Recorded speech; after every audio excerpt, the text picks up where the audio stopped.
तवज्जो दें, United Nations ने वार्निंग जारी कर दी है।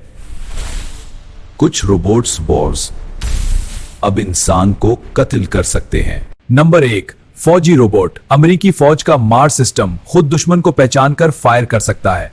ऐसे किलर रोबोट्स 30 से ज्यादा ममालिक तैयार कर रहे हैं। और नंबर 2, पुलिस रोबोट। साल 2016 में अमेरिका में पुलिस ने रोबोट के जरिए बम पहुंचाकर एक मुजरम को हलाक किया।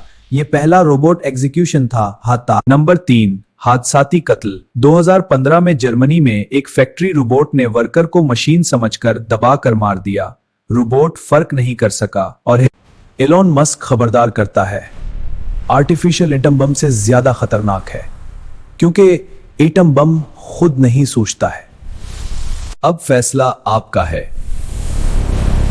क्या इनके रोबोट्स पर पाबंदी होनी चाहिए? यस या नो? और फॉलो करें उर्दू फैक्ट लैब।